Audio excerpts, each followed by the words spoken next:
Pero ngayon, intindihin po natin yung bilateral relations ng ating bansa at ng Amerika.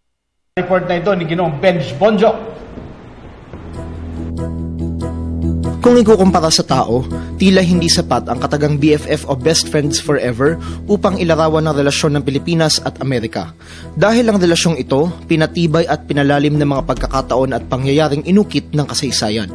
Tinatawag na nung panahon ni na Manuel Quezon, nung sila ay senador, nagkaroon ng mga tidings McDuffie Law na nagsasabi na after 10 years ng Commonwealth government, kung saan iti-training yung mga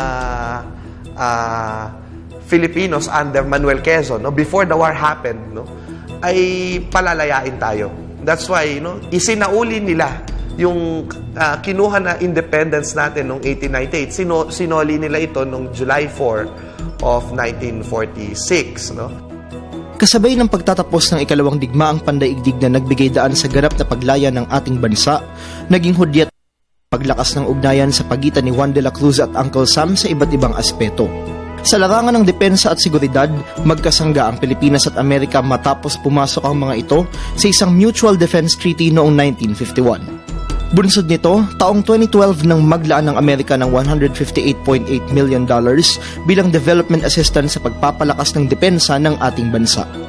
At ngayong mainit ang usapin sa agawan ng teritoryo sa West Philippine Sea, malaki ang gampanin ng itinuturing na pinakamakapangyarihang bansa sa mundo, hindi lamang bilang kaalyado ng Pilipinas, kundi bilang tagapamagitan upang maresolba ang tensyon sa mapayapang paraan.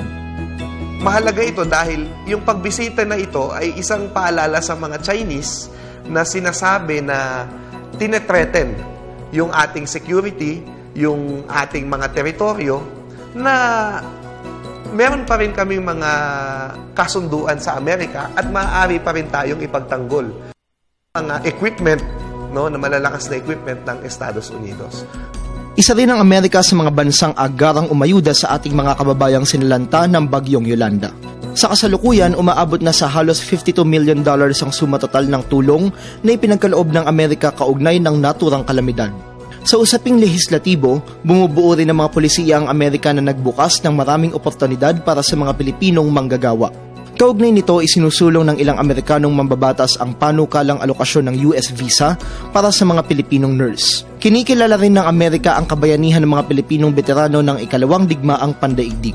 Pebrero 2009, nilagdaan ni US President Barack Obama ang Filipino Veterans Equity Act na nagbigay ng karampatang benepisyo sa mga ito. Sa larangan ng ekonomiya, lumagda ang dalawang bansa sa Trade and Investment Framework Agreement na nagpalakas ng kalakalan. Ang Amerika din ang nangungunang pinagmumulan ng foreign direct investments na pumapasok sa Pilipinas. Taong 2012, naitala ang malaking pag-angat sa halaga nito. Mula sa $19.45 million noong 2011, higit doble ang itinaas nito sa halagang $497.61 million. Taong 2011, naitala ang kabuuang halaga ng export ng Pilipinas sa Amerika na umabot sa $7.1 billion. Kailangan pa rin na maging malakas ang impluwensya ng Amerika sa Pilipinas para ingatan yung power balance, sapagkat ang Pilipinas ay nasa puso ng Asia at malapit na malapit sa China.